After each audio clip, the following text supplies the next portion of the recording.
તારીખ 17/4/26ના રોજ દરિયાપુર પોલીસ સ્ટેશનમાં ફરિયાદી છે જુબીનાબેન વાઇફ ઓફ અબ્દુલભાઈ, જેમની ઉંમર વર્ષ 65 છે, જેઓ ઘરે એકલા હતા, એમના પતિ અને બંને જણા. અને બપોરના આશરે 2:30 થી 3 વાગ્યાની આસપાસ તારીખ 17/4/26ના રોજ એક મહિલા એમના ઘરે આવે છે. એ મહિલાએ એના મોઢે દુપટ્ટો બાંધેલો હોય છે અને કહે છે કે હું આ ફળિયામાં કે ખોવાઈ ગઈ છું અને અચાનક તમારા ઘરે આવી ચડી છું. એમ કરી અને એમની જોડે વાત કરવા લાગે છે અને વાતોમાં થોડી વાર બંનેને એવું પૂછે છે કે તમે જમ્યા કે નહીં. તો આ જે ફરિયાદી છે જણાવે છે કે આજે જે શુક્રવારની નમાજ હતી અને અમારું જમવાનું બાકી છે. તો આ મહિલાએ એવું કહ્યું કે તો તમે થોડી વાર રાહ જો, હું તમારા માટે કંઈક જમવાનું લઈ આવું છું. એમ કરી અને બહાર જઈ અને 15 મિનિટ પછી પાછા આવે છે અને એ લસ્સી લઈને આવે છે.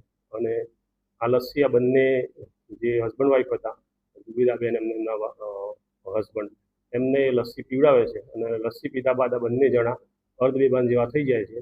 અને જ્યારે એ બંને હોશમાં આવે છે ત્યારે આ મહિલા ત્યાં ઘરમાં હાજર હોતી નથી અને એમના ઘરમાંથી 4,000 રૂપિયાની રકમ જેટલી ચોરી થયેલાનું આ જુબીરાબેન છે એમના ધ્યાને આવે છે.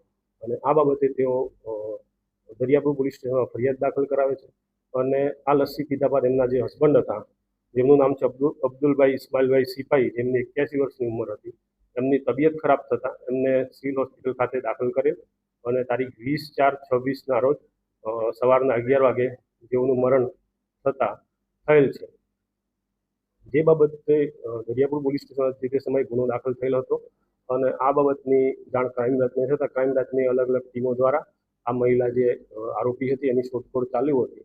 અને એ દરમિયાન આ મહિલાની હ્યુમન સોર્સ અને ટેકનિકલ એનાલિસિસના આધારે શોધી પાડી અને પકડી પાડી આગળની કાર્ય કરવા માટે દરિયાપુર પોલીસ સ્ટેશને સોંપેલ છે.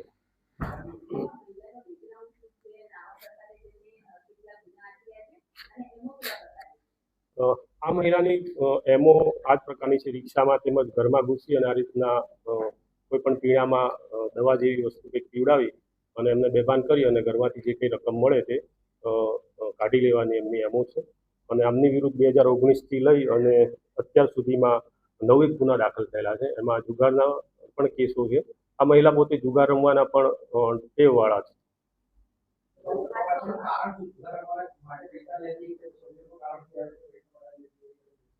આ મહિલાના પતિ જે હાલમાં મર્ડરના ગુનામાં જેલમાં છે, એમના પતિ પણ મર્ડરના ગુનામાં જેલમાં છે. અને એમના જે 2 છોકરા છે એમાંથી મોટો છોકરો ટ્રાવેલ્સ એજન્સીમાં કંઈક કામ કરે છે અને નાનો છોકરો છે કાપડ બનાવવાના કારખાનામાં કામ કરે છે. અને આમને આવકનું બીજું કોઈ સાધન ના હોય અને આ રીતના થોડીક અગાઉથી જ આવી આદત પડેલી હોય, ગુનો કરી અને પૈસા કમાવાની ટેવ હોય અને જે અનુસંધાને આ રીતના ગુના કરી અને પૈસાની ચોરી કરતા હોય છે.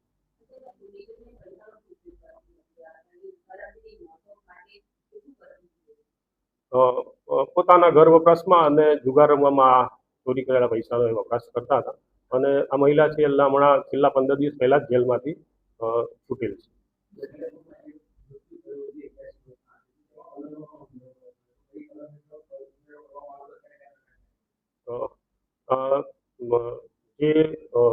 જે ફરિયાદીના જે હસબન્ડ હતા અબ્દુલભાઈ ઇસ્માઇલભાઈ સિપાહી, જેમની ઉંમર 81 વર્ષની હતી, એમનું મરણ થતાં એમના આ જે આરોપી છે, આરોપી વિરુદ્ધમાં BNS 105 મુજબ ગુનો દાખલ કરવામાં આવેલ છે, કલમ ઉમેરો કરવામાં આવેલ છે.